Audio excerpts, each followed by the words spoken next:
Good afternoon and welcome to My Chamber TV. We are in the Safety Harbor Chamber. We're not in the chamber. We're actually at the end table, which we had shot before. Absolutely phenomenal place. If you don't leave with something, you're too picky. I'm just saying right now. It's an awesome place, awesome place. I've got Marc. Hello. How you doing, Marc Hi. Berger? You are with the Hourly Medical Consulting. Yes. Now, what is Hourly Medical Consulting? And you are an MD, correct? Yes, I I am want an to make MD. sure all the acronyms are Yeah, I'm correct. an old doctor. Oh, doctor. I am a geriatrician, Okay. but also family practice. And actually, I am Hourly Medical Consulting. There's nobody else. It's me. It's a new sort of practice idea I've had, but I've been doing it for 35, 40 years in my previous practices, but I was never getting paid for it. Oh, So- that's not good. So what I do basically is I consult with patients. So I don't take care of them. I don't treat them medically. I evaluate them. I look at things, how they're doing.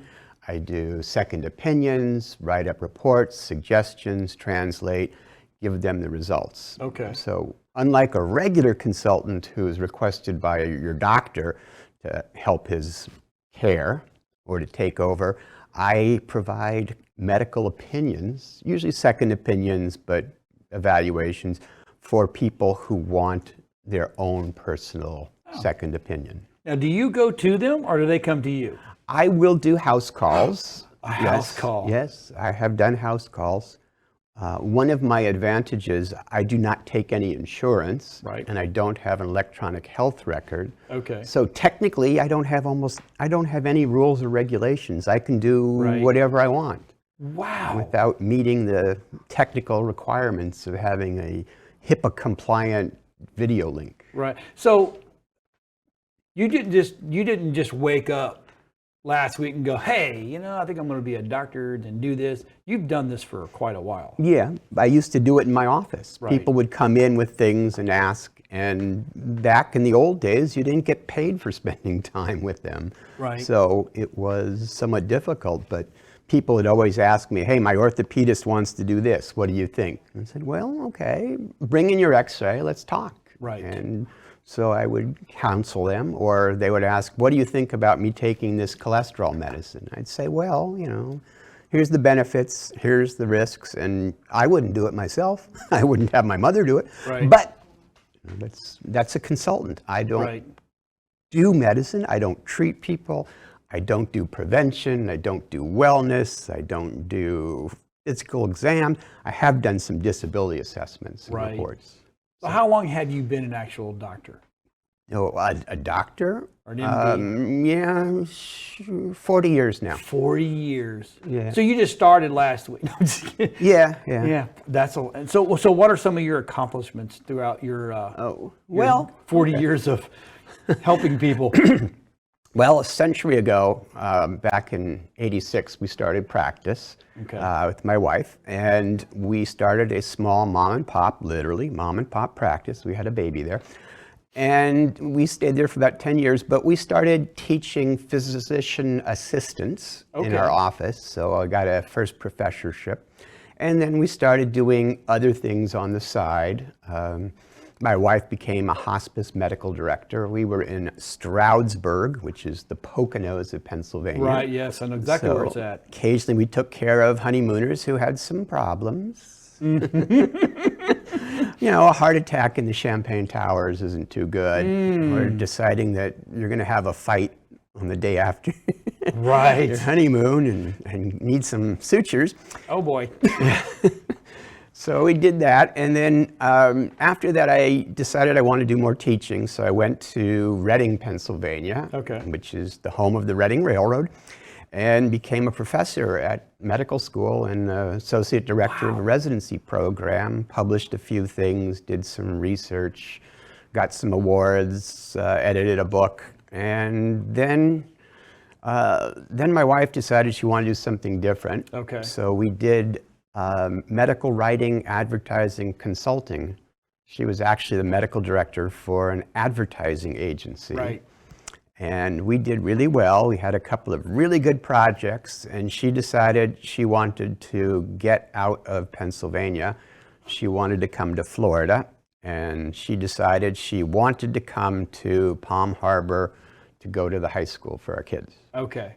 So she packed us up and moved us, and then 9/11 came and everything stopped. Right. Our business just dried up. Nobody was willing to hire people. We couldn't fly anywhere. We couldn't talk. So at that point, I had to practice medicine again. Right. And then, so now you mentioned something about Blue Ridge, Yes. Blue Ridge, Georgia. Yep. About, oh gosh, almost 10 years ago, my wife decided she was tired of Tampa and wanted to change. My Right. daughter was finishing middle school. Okay. And we had bought a vacation home in one of the resorts. And just as a joke, we said, well, maybe we could live there.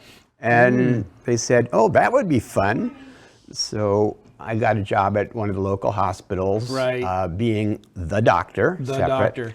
And my daughter went to high school there, and my wife futzed around a little bit. Okay. So for a practice, we had a solo geriatric rural practice in Blue Ridge That's awesome. for 4 years. And then No, you decided to come back to Florida. it was too hard, Wow. and the pay wasn't good. Right. It's a tough area up there. Well, Yeah. the government and Medicare Yeah, and Medicaid was just not conducive. The area was wonderful. Okay. So let's dive back into HMC, right? Let's talk. So what are you doing now? I actually do some locum tenens work, which Okay. means I'm a substitute doctor, so I fill in. So to make money and keep myself up, I work in urgent care in the Orlando area on Okay. weekends. So I do that. That was fun. That's Right. something I like. Luckily, I don't have to use a computer. They let me use paper. Oh, no way. Yeah. They let you, that's crazy. Yeah, so, oh no, that's wonderful. You love I that, love huh? paper, Okay. yeah. So I see patients, I evaluate them, I write the stuff up on a computer, on a paper, and they scan it in later on, and they pay me money, and I get to see interesting things, but I'm exposed to COVID all the time. Right. So if I'm watching right now at home, how do I get a hold of you? We have a website which is rather primitive, and you can leave us an email, or we have a telephone number. And You actually answer your phones? Yeah. Because a lot of people do not answer their phones Yep, anymore. It's my wife amazing. is the answering service. Yeah, I like to say I'm old-fashioned but newfangled. Oh, there you go. You know, I trained in medicine, I joke, before CAT scans. Right. So I remember what things were like in the good old days. And And what area do you cover? I will really go almost anywhere. Okay. For house calls and such, I have to schedule them for my mutual Well, of course, convenience. right. And I will charge for travel. Okay. But, you know, I have no problems. I was in hospice a few years ago, and the hospice people have to evaluate patients in their Right, homes. So right, I've been used to running around. I've been everywhere from Lakeland to, how far north did I go? Hudson, Okay. St. Pete. Right. Actually, So you actually deal with the Tri-County area. Yes. Okay. Yeah. So. Mark, thank you for being on. Oh, We appreciate it. thank you. Hey, everybody, Enjoyed stick being here. around. We've got more great guests coming because Annette from the Safety Harbor Chamber of Commerce has done a great job. And we're in a great location, the end table. We're going to show you some stuff here in a little bit. We'll be right back after these messages. Thank you.